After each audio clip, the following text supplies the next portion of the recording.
To improve your knowledge of the markets, focus on three things: opening bell, closing bell, and the bell icon.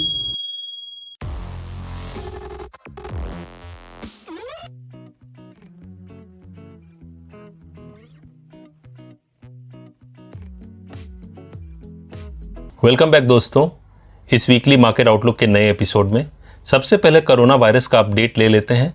दुनिया भर की 215 countries में corona virus के cases 47.55 lakh हो गए हैं, जो लास्ट वीक से 14% ज़्यादा है, और डेथ्स 3 लाख के पार हो गया है। अमेरिका में केसेस 15 लाख और डेथ्स 90,000 के पार हो गया है। हालांकि केसेस बढ़ने की रफ्तार घटी है। एशियन डेवलपमेंट बैंक ADB के एक रिपोर्ट में यह कहा गया है कि कोरोना वायरस पैंडेमिक का कॉस्ट $8.8 ट्रिलियन है, जो वर्ल्ड GDP का 10% है।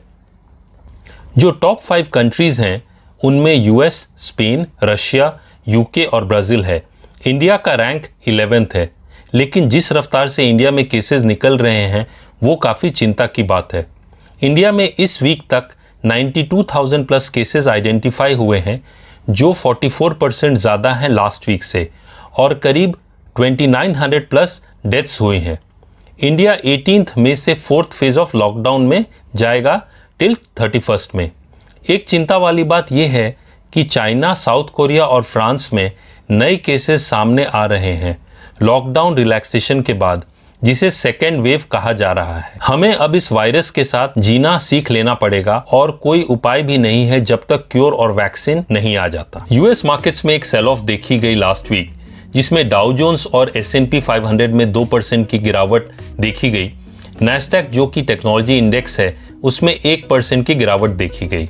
पिछले हफ्ते यूएस प्रेसिडेंट डोनाल्ड ट्रंप ने चाइना को वार्निंग दी कि वो चाइना के साथ सारे रिश्ते खत्म कर सकते हैं, और उन्होंने चाइना की कंपनी हुआई टेक्नोलॉजीज को, जो यूएस से सेमीकंडक्टर्स खरीदता है, उसके शिपमेंट पे ट्रंप ने रोक लगा दी। इस एक्शन पे चाइना ने भी यूएस को थ्रेटन किया कि वो एप्पल, सिस्को और क्वालकॉम जैसी यूएस कंपनीज को अनरिलायबल एंटिटी लिस्ट में डाल सकता है। इन सब इवेंट्स के कारण वर्ल्ड मार्केट्स में और यूएस मार्केट्स में सेलिंग प्रेशर देखा गया।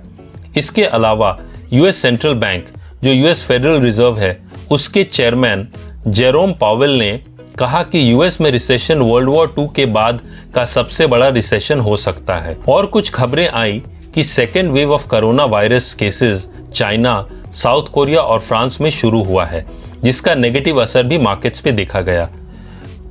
यूएस का CBOE विक्स, जिसे फियर इंडेक्स कहते हैं, उसमें 14% की बढ़त देखी गई, जो ये बताता है कि इन्वेस्टर्स में डर अभी घट नहीं रहा है। डेटा फ्रंट पे US Michigan consumer sentiment data मई के महीने का 73.7 आया, जो एक्सपेक्टेशंस से बेहतर था, लेकिन दिसंबर 2011 तक का सेकेंड लोएस्ट रीडिंग भी था। मतलब यूएस में इन्वेस्टर कॉन्फिडेंस काफी हिला हुआ है। इंडस्ट्रियल प्रोडक्शन डेटा भी 101 साल के रिकॉर्ड लो पे आया। इसके साथ weekly jobless claims data 2.98 million आया, अपने एस्टीमेट से ज्यादा, जो 2.5 मिलियन था। अभी तक पिछले 2 महीनों में 36 मिलियन जॉब लॉसेस हुए हैं यूएस में, जो करीब 25% ऑफ द वर्कफोर्स है। इसके अलावा यूएस का अप्रैल महीने का रिकॉर्ड बजट डेफिसिट आया, करीब $738 बिलियन का, क्योंकि यूएस गवर्नमेंट ने बहुत खर्च किया, लेकिन साथ साथ रेवेन्यू कलेक्शन घट गया कोरोना वायरस के कारण। अंत में यूएस डिपार्टमेंट ऑफ जस्टिस ने गूगल पे एंटी ट्रस्ट लॉसूट फाइल करने की बात की है, क्योंकि उनका ये मानना है कि गूगल ने अपनी टेक्नोलॉजी से कंपटीशन को कमजोर किया है। एक पॉजिटिव खबर ये रही कि यूएस के जनरल मोटर्स, क्राइसलर और फोर्ड अपनी प्रोडक्शन 18 मई से शुरू करेंगे। यूरोपियन मार्केट्स की बात करूं तो इनमें भी एक अच्छी गिरावट देखी गई। यूरो स्टॉक्स, जो यूरोप का टॉप 50 कंपनीज से बना है, डैक्स, जो जर्मनी का इंडेक्स है, और कैक 40, जो फ्रांस का इंडेक्स है, इन सब में 4% से 6% की गिरावट देखी गई।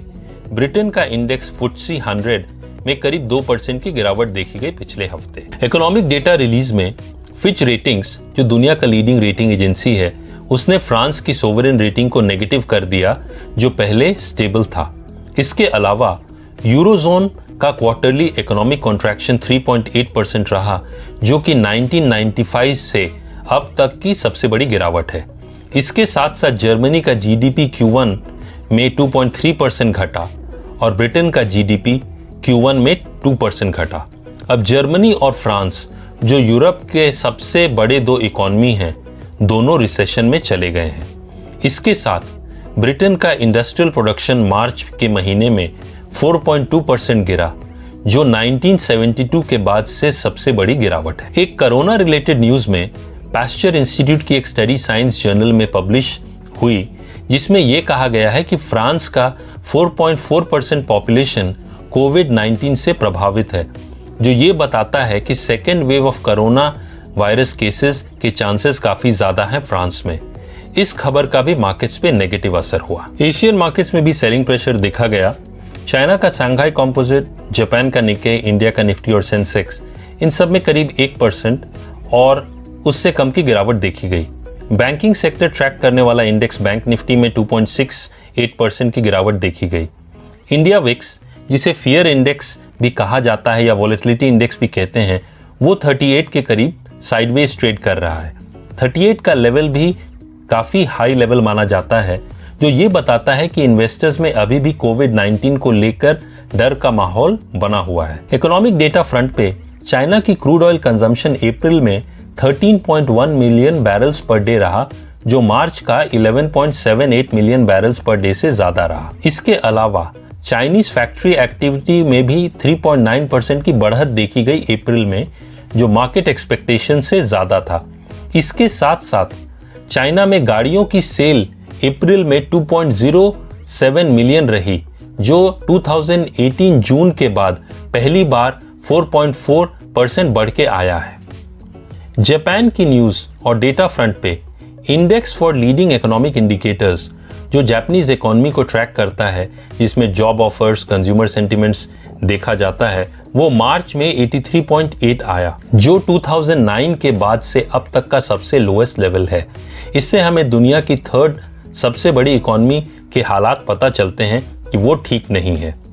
एक अच्छी खबर ये रही कि जापानीज प्राइम मिनिस्टर शिंजो एबे ने कहा कि जापान के 80% प्रोविंसेस मतलब स्टेट्स से इमरजेंसी हटाया जाएगा। इंडिया की बात करूं तो last week prime minister Modi ji ने एक 20 लाख करोड़ का स्पेशल पैकेज का अनाउंसमेंट किया, जो करीब इंडिया के जीडीपी का 10% है।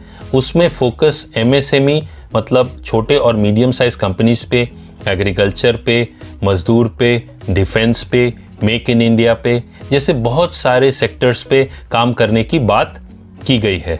मार्केट्स अभी तक पूरा विश्लेषण कर रहा है, लेकिन शुरुआती इंडिकेशंस बहुत अच्छे नहीं दिख रहे हैं। लेकिन आने वाला हफ्ता इंपॉर्टेंट रहेगा जब मार्केट पूरी तरह से इस पैकेज को समझ पाएगा। डेटा फ्रंट पे इंडिया की मार्च की इंडस्ट्रियल प्रोडक्शन 16.7 गिर के आई ईयर ऑन ईयर, जो 1994 से अब तक का स्टीपेस्ट डिक्लाइन है और जो मार्केट एक्सपेक्टेशन से भी काफी खराब आया। इसके साथ साथ यूनाइटेड नेशंस ने इंडिया का 2020 का ग्रोथ रेट 1.2% प्रोजेक्ट किया है, जहां वर्ल्ड इकोनॉमी का ग्रोथ रेट -3.2% प्रोजेक्ट किया है, जो यूएस के ग्रेट डिप्रेशन के बाद का सबसे बड़ा गिरावट होगा। On the commodities front both gold और सिल्वर में तेजी देखी गई। गोल्ड में 2% प्लस और सिल्वर में 8% प्लस की तेजी देखी गई पिछले हफ्ते। इन्वेस्टर्स का इंटरेस्ट सेफ हेवन एसेट्स की तरफ बढ़ा है यूएस चाइना ट्रेड टेंशंस और कोरोना वायरस के कारण। कच्चे तेल यानी क्रूड ऑयल में भी एक अच्छी तेजी देखी गई, जिसमें 13% के गेन्स लास्ट वीक थे। चाइना में डिमांड इंक्रीज की खबर, साथ साथ सऊदी अरेबिया ने एक्स्ट्रा 1 मिलियन बैरल्स की कटौती की बात जून से की है। दुनिया की क्रूड ऑयल की सप्लाई 9 साल के लोएस्ट लेवल पे आ गई है और ओपेक का ये मानना है कि global demand 9.07 million barrels per day से घटेगा। US weekly crude oil inventory भी काफी कम आया, जिससे प्राइसेस को सपोर्ट मिला। जहां एक्सपेक्टेशंस 4.147 मिलियन बैरल्स बढ़ के आने की उम्मीद थी, वहां 0.745 मिलियन बैरल्स घट के आया। ये सारे फैक्टर्स क्रूड ऑयल प्राइसेस के लिए पॉजिटिव थे लास्ट वीक। रुपए की बात करूं तो यहां एक रेंज बाउंड ट्रेडिंग देखी जा रही है 75 और 76 के बीच। क्रूशियल सपोर्ट 74.70 का देखा जा रहा है और रेजिस्टेंस 76.40 पे है।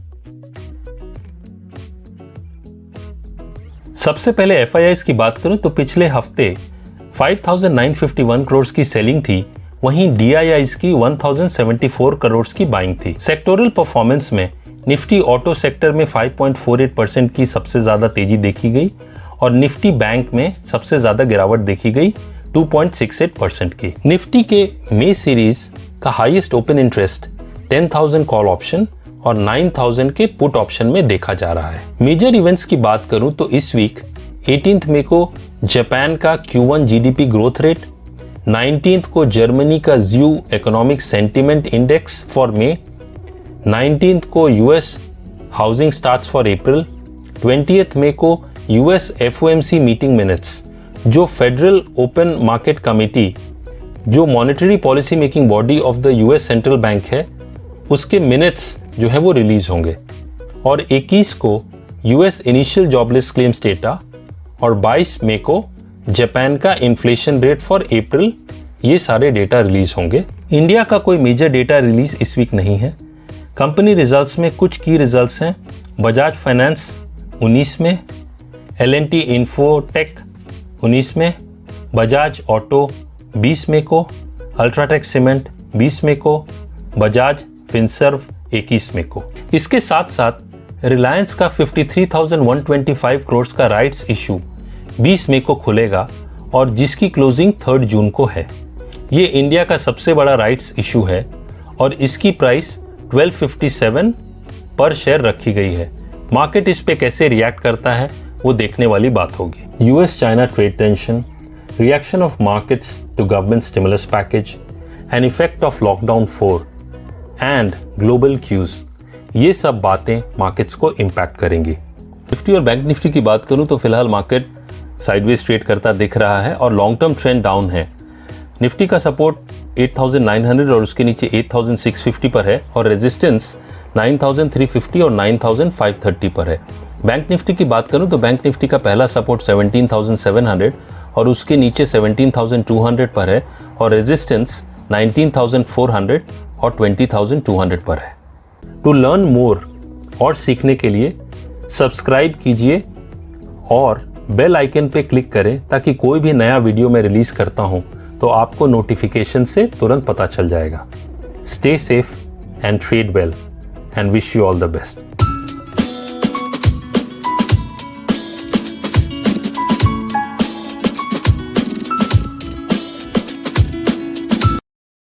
Investments in securities market are subject to market risks. Read all the related documents carefully before investing.